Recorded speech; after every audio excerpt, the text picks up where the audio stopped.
한국 육군에는 기동군단이라는 것이 있다. 기동군단에는 맹호 부대로 잘 알려진 수도 기계화 4단과 24단 결전 부대가 있다. 그중 결전 부대는 기동군단의 주공을 맡는 한국 육군 최고 전력의 부대로 모든 최신 무기가 가장 먼저 배치된다. K-21은 기존의 K-100 장갑차와는 차원이 다른 무기이다. K-200은 방어력도 약하고 무장도 12.7mm 기관총이 최고 무장일 정도로 전투보다는 보병의 수송이 주목적인 무기이다. 하지만 K-21은 북한 전차의 측면도 격파할 수 있을 정도의 강력한 주포를 가지고 있으며 헬기도 격추시킬 수 있는 능력에 더해 추후에는 탱크를 직접 공격할 수 있는 대전차 미사일까지 장착할 계획이니 기계화 보병 부대의 패러다임을 완전히 바꿀 무기인 것이다. 사진은 K-200 장갑차 클릭하시면 원본 보기가 가능합니다. 기계화 대대는 50여 대의 장갑 차량으로 이루어져 있기 때문에 도로 이동을 하면 그 길이가 무려 5에서 7km에 이른다. 그래서 24단은 민간 차량들의 불편을 최소화하기 위해 이른 새벽에 훈련장으로 향하게 하고 그것도 소대별로 10분 간격으로 출발하고 있다. 훈련을 위해 새벽 4시에 부대를 나서는 K-21 보병 전투 장갑차들 클릭하시면 원본 보기가 가능합니다. 역시 최신 무기인 K-21 보병 전투 장갑차도 24단의 가장 먼저 보급되어 현재 24단의 모든 기계화 보병 대대가 K-21 보병 전투 장갑차로 완편이 돼 있다. 24단의 전력은 미군을 제외한다면 세계에서 세 손가락 안에 들 수 있는 4단 전력이라 생각된다. 120mm 주포의 3세대급 전력을 가진 K1A1 전차로 구성된 기갑 전력 세계 2위급의 K9 자주포와 신뢰성 있는 K55 자주포로 호병 전력에 더해 40mm 주포의 9명의 보병을 수송할 수 있는 능력을 가진 K-21 보병 전투 장갑차 위완 편은 24단을 명실상부한 최강 4단으로 만들어 놓았다. 앞으로 번개 때는 이 훈련장에서 텐트를 치고 수경을 하며 2주간의 훈련을 장갑차에서 2주간 생활 장비를 내려 수경지로 가져가는 병사들 클릭하시면 원본 보기가 가능합니다.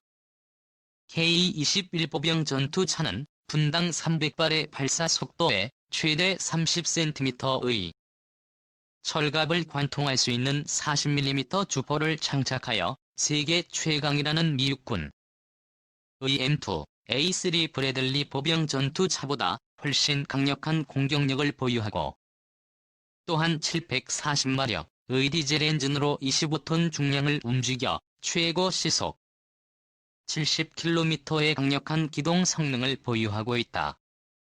몇 번의 시행착오는 있었지만 자체도 악기능을 가지고 있어서 공병의 도움 없이 강을 건널 수 있기 때문에 적에게는 더욱 위협적이다. 이 육군의 입장에서 자체도 악기능은 아주 중요하다. 통일을 이루기 위해서는 4개의 강을 건너야 하기 때문이다.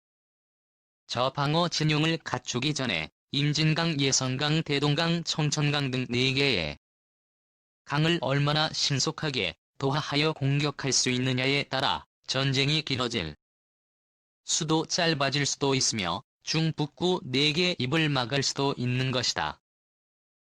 차원에서 K-21 보병 전투 장갑차의 자력도 악기능과 앞으로 기동 군단의 주력 전차가 될 K2 흑표 전차의 심수 도하 기능은 통일로 가기 위한 중요한 기능인 것이다. 이제 본격적인 중대급 전술 훈련 1소대가 접한 땅크 부대를 발견하고 진형을 짜며 공격하기 시작한다. K-21의 40mm 주포는 저 참호를 완전히 격파하고 보병 밀집 지역에는 상부 폭발탄을 통해 도평들을 확실하게 내살한다. 클릭하시면 원본 보기가 가능합니다. 24단 번개대는 지난 16일부터 2주간 대대급 전술 훈련과 사격 훈련을 하였다. 과거에 사용하던 K200 장갑차와는 차원이 다른 전투력을 보여주었다. 40mm 주포를 쾅쾅 쏘며 적진을 점령해 나가는 수십 대의 K-21 보병 전투 장갑차들을 보니 맹호 부대를 비롯한 육군의 모든 기계화 보병 사단과 기갑 여단에 하루빨리 배치되어야 되겠다고 느껴졌다. 이 번개대는 이빨이 딱 맞아 돌아가는 것 같은 전술 능력을 보여줌과 동시에 그동안 한국 육군 기갑 전력에 수차례 지적되었던 조정수의 밀폐, 조정 문제를 완전히 불식시켰다 주는 완벽한 조종 능력과 정확한 사격 능력을 보여주었다. 울무리 부대 제26기계화 보병사단 이창설 65년 만에 역사 속으로 대신 사단사령부와 주력 여단이 존속한 제 다른 기보 4의 여단을 배속 받아 새로운 8기계화 보병사단으로 거듭났다. 새롭게 출발하는 8기호 사단은 최신의 K2 흑표 전차를 운용하는 양대 핵심 기보 사단으로 자리잡을 것으로 전망된다. 주목할 대목은 8사단과 26사단의 통폐합으로 군구조 개편이 공식적으로 시작됐다는 점이다. 는 2020년 말까지 세계 기보사가 독립기가 몇 안으로 축소되지만 전방사단의 기갑 전력이 증강되고 미국제 구형 M48 전차 가후방으로 서북 도서 해병대에는 이미 K121 전차가 배치되기 시작했다. 울무리 부대 창설 65년 만에 해체 30일 경기도 양주시 광정면 소재 사단 본부에서 열린 부대 개편 행사를 통해 26사단은 부대기를 내렸다. 한국 전쟁 막바지인 지난 1953년 6월 18일 전라북도 논산에서 세계 연대로 창설된 지 65년 6개월 만이다. 강원도 화천군과 양구군 경기도 연천군을 거쳐 1964년 현 위치에 주둔한 26사단은 육군단의 예비 보병사단으로 가장 많이 행군하고 야외 훈련하는 부대로 용명을 떨쳤다.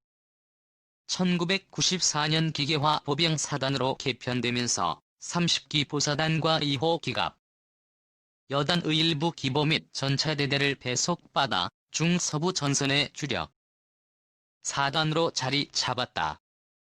기보사 개편을 기점으로 삼으면 24년 만에 해체했다. 부대는 해체하되 최강 오뚜기 부대로 변신. 다만 부대는 없어져도 전력은 오히려 증강된다. 주둔지도 변하지 않는다. 부대 깃발이 오뚜기 부대로 바뀔 뿐이다. 8사단과 26사단 이 합쳐 새롭게 출발하는 8기계화 보병사단 의사 단장도 마지막 26사단 장을 지낸 최진규 소장이 맡았다.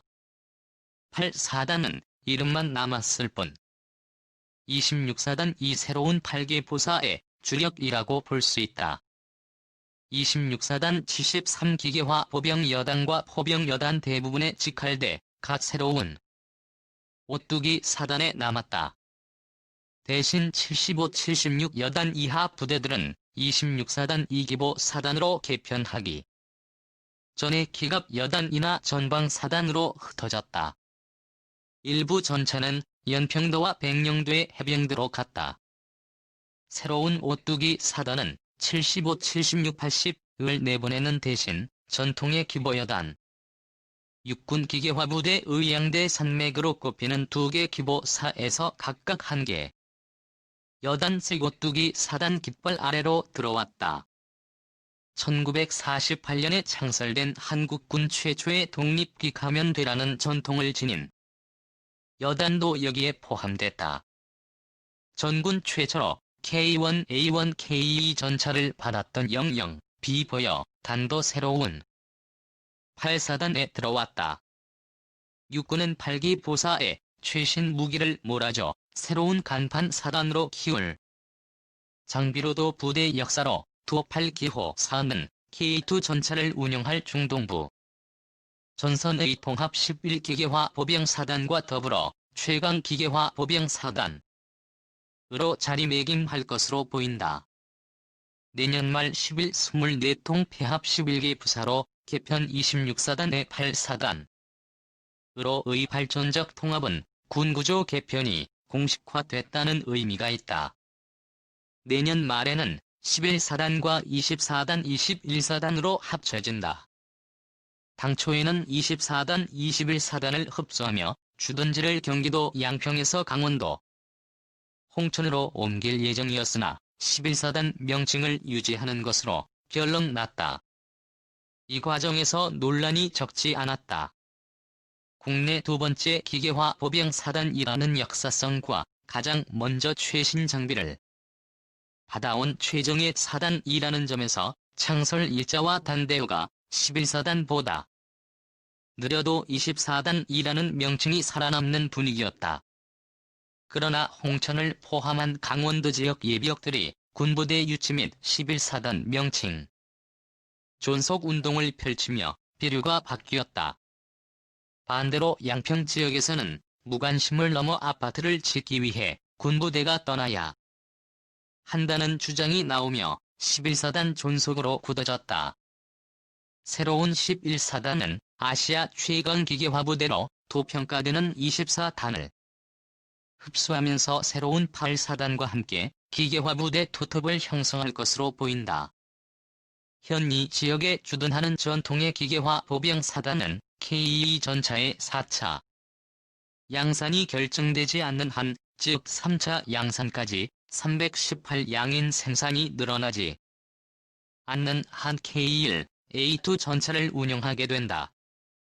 주력 장갑차도 K21을 완비한 811사단과 달리 K200을 여전히 운영한다. 30기 보사도 2020년 말까지 개편 6기 기계화 보병사단 가운데 유일하게 7군단 소속으로 묶이지 않았던 30기 개화 보병사단도 이미 개편 작업을 밟고 있다. 1955년 향토 예비사단으로 창설돼 1980년대 호병사단으로 전환됐다가 1991년 10월 세 번째 기계화 보병사단으로 개편을 거쳐온 이 부대 역시 2020년 말까지 축소 개편을 앞두고 있다. 부대가 완전히 없어지는 게 아니라 한 개 여단을 남기고 4단 직할대도 중령이 지휘하는 대대급에서 소령이 책임을 맡는 대급으로 축소되어 단 직할대로 변신할 예정이다. 이미 한 개 핵심 여단을 제외한 북의 기보여단은 해체 및 부대 이전 작업, 배속 변경 작업에 들어갔다. 2020년 말 34단은 30기가 몇 안으로 개편된다. 기보사 해처 모여 전력 약화 아닌가. 일각에서는 전력 약화라는 지적이 나온다. 그럴 만하다. 6개 기보 사단 5개 기갑 여단 체제가 3개 기보 사단 8개 기갑 여단 체제로 바뀌니까. 하지만 이런 것만 본 평가다. 보안과 한계로 일일이 밝힐 수는 없으나 기갑 여단의 전력이 훨씬 강해진다.